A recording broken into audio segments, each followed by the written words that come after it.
I would say the highlight for me had been the opening session and the microeconomic session, which had a lot of the dignitaries in attendance. From the opening session, I like that the president of Ghana, Dr. Nana Akufo, and the President Ouattara of Côte d'Ivoire, along with Nigeria's vice president, they were present when Africa was being discussed. And if you remember, one of the highlights of that session was the pronouncement by the government of Ghana, saying that if you look at the African countries and you compare them with the rest of Europe, the bane of Africa had been lack of intracontinental trade amongst African countries. Compared with the rest of Europe, his analogy was that the poorer you are, the less trade you do with your brothers. And that is very true, because if you look at the African countries, North America trade amongst itself up to 30% of their total trade wallet. Asia has 58%. And if you look at Europe, it's close to 70%. It's actually 68% of their total trade wallet that is traded amongst the European countries. And that's where they are prospering, because they are shouldering the burden of each other. They do not have to bear interregional costs like we do in Africa. So I like that the governments have realized that. But I'm just hoping that from the discussion at this conference, nations like Nigeria, Ghana, South Africa would now look inwards rather than being price takers for all of their primary commodities. They will look inwards, trade more with each other, harness the benefit of the after that everybody is propagating, so that nations of this continent can grow in a multiplied way. No. Yeah, please go ahead. Okay. So that nations can grow, and together we can all prosper together. And if you look at one of the discussion as well, in terms of commodity trade amongst ourselves, if you mirror that to what is happening because of the Russia-Ukrainian crisis, Africa hardly deals trade commodity amongst itself. I think commodity trade amongst African countries is about 33%. Manufacturing is about 42%, and the rest is other commodities. Whereas for the developed nations, they actually trade 70% of commodity amongst themselves. So you work for EcoBank Transnational. So when you talk about connectivity and intra-Africa trade, what lessons, what are you seeing from what EcoBank Transnational is doing, and what is possible in terms of economic intra-Africa trade? Oh, so we have been, as EcoBank Transnational, we have been at the vanguard of getting Africa to integrate, to leverage what we have in continents, and to build on that with a view to us getting more prosperous. So whereas because of all of the issues that are currently happening in Africa, balance of payment problem, because of COVID, and a lot of governments have actually depleted their reserves, and they have FX volatility issues across African countries. A lot of the development financial institutions, a lot of the multilateral agencies have sort of pulled back. Who will want to go to a country like, say, Malawi, with all of their macroeconomic issues, laden with climatic issues? But EcoBank is there, partnering with those governments where the advanced economies have abandoned us, where China is not able to fill the gap.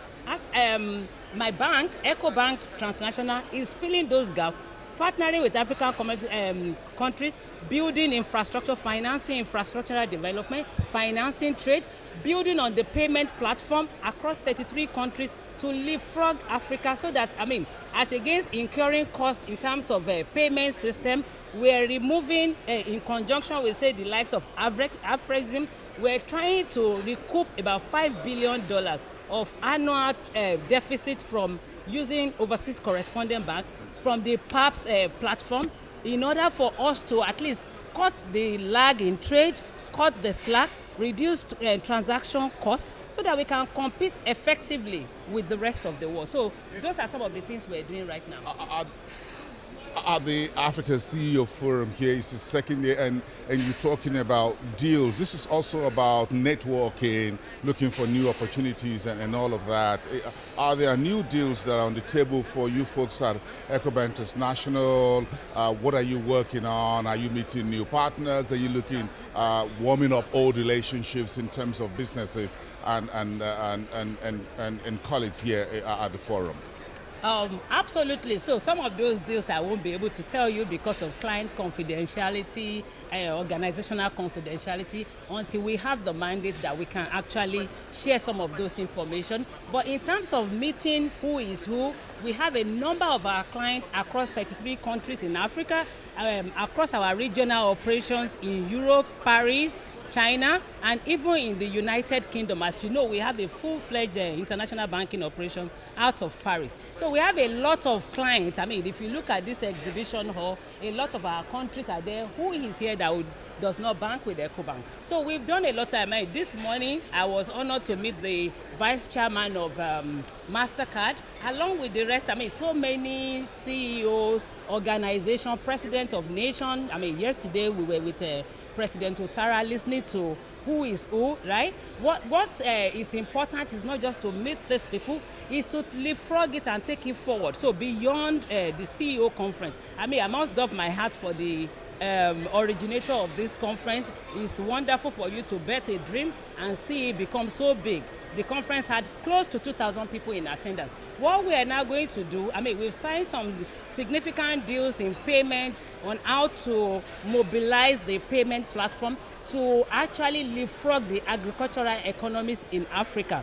You will soon be hearing a lot of announcements in that respect. So when, as against the African farmers being at the behest of the wholesalers or the aggregators, countries are now taking charge of this value chain from the primary dealers onto the enhanced platform, turning them into tertiary products in order for us to maximize the benefit of our agrarian nation and all of the resources that we have. And then in terms of mining commodities, the current situation in the world is turning Africa. Before now, 10 years ago, Africa was not looked at as a theater of enhanced competition by the developed nation. But because of what has happened in Ukraine, because of what has happened in terms of conflict, spiraling inflation, shortages of chips and so, you now have a lot of advanced economy coming to Africa. And so for governments of Africa that are amenable to investment, that have created the enabling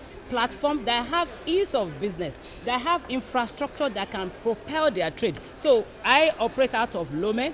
It's a small country, but you see a lot of infrastructural development. Things actually work. So for those kind of countries where things work, you see a lot of investors, both private and governmental, coming into there looking for resources. So before now, who was talking about Democratic Republic of Congo? Now, because of chip shortages, the advancement towards renewable energy, the aircraft sourcing, you now have DRC suddenly becoming the bride of Africa. In fact, it's being propelled as the new Saudi Arabia. Why? Because number one, they are the world's largest supplier of cobalt. Cobalt is a major material in petrochemicals, in manufacturing of aircraft, in renewable energy.